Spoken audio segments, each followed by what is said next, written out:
Obviously, tough loss today. I'd like to give credit to UT Martin. They came out and swung the bats well, and I obviously didn't do a very good job of getting us ready to play. And I'm not surprised. We come off an exciting weekend, and I think it was pretty obvious early on our energy level wasn't the same as it had been, and um, you know, we got behind. I thought it kind of woke our guys up, and our guys showed some good fight. But really, we didn't play well enough to win today. We didn't hit well enough. We didn't pitch well enough. We certainly didn't run the bases well enough, and that's what happens when you don't play well in multiple facets of the game. So disappointed in our effort. Hopefully, our kids can learn from this, and I'm really thankful that we get to play tomorrow and don't have to wait. You guys, at least during your time at Alabama, you guys have played a lot of small ball, but that's something that really hasn't seemed to be very effective for you guys this year. Talk about how you guys are getting up a lot of hits though. So what's the secret to why do you guys think you aren't having more on production?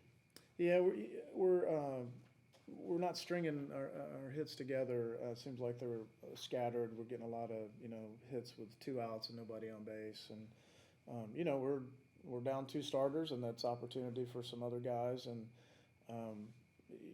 they're going to get some opportunity here the next few weeks until Bryce and Hamilton get back, and we don't really have the personnel to be a big action team. I don't think we're got some athleticism.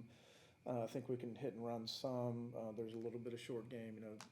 Tommy Seidel's done a great job with 2 base hit bunts the last 2 games, and Jim had an attempt today. But if you want to put up some crooked numbers, you got to string some hits together, and you got to get some extra base hits with people on base. And it seems like at least in the short term when we've been doing that, it's been without people on base.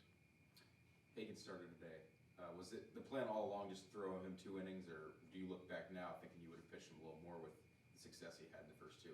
Yeah, Hagan was a little dinged up in the preseason, so his pitch count he was just behind getting started and missed some time in the preseason. So he's pitched great both times that he's pitched, and he's somebody we're excited about and thought he pitched great, and he's just not in shape to go any deeper.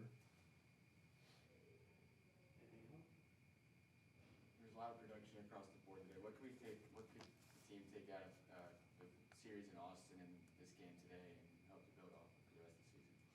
Well, we did a little more offensively than we did in Austin. I wasn't down about the past weekend. I thought, the park was just playing huge. It's a big park. The turf is slow. The wind was howling in.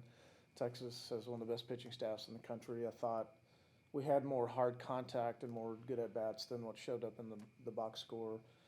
So I wasn't down about the weekend. Today I'm glad that we had 4 guys have multi-hit games, and we scored in 4 different innings. So I think we at least showed some progress there. I thought we gave some at-bats away early in the middle of the game. So we certainly need to improve offensively. I still think we're going to be a good offensive club, especially when Bryce and Hamilton get back in there. I'm glad to see some guys like Andrew Pinckney and Caden Rose are guys that you can tell are noticeably better than they were last year. Same thing with Jim Jarvis. Drew Williamson is really playing well. Zane Denton and Dominic Temez are really good players. Dom has hit a lot of balls hard. I think his at-bats have been better than his numbers have shown. Zane, I thought, was a little bit off over the weekend. I was really glad to see him hit that home run and put a good swing on it. We're not going to have a good season without getting good production from Dom and Zane, and they'll be really good for us. So, we made some strides there. Tommy Seidel is playing awesome. So there's certainly some good pieces, and we got to get the right people in the right places and string some more together. As of Sunday, there weren't really any set timelines on the injuries. Have you had any updates, since then, especially with Hammy coming? Yeah, William Hamiter's got a broken bone in his foot, and it's going to be 6 to 8 weeks for him. I don't know exactly what that means as far as when he's going to be really effective to play, but about 6 to 8 weeks. And Bryce has just got a bruised shoulder, and don't really know. It's just it's a bruise and just not progressing at the rate that we would like. So that could be 1 week, a week and a half, or it could be 4 or 5 weeks, just kind of depending on how it goes. So Ben Hess has made some great progress, and I think you can expect to see him at some point this coming weekend. Anything else? All right, thank you guys.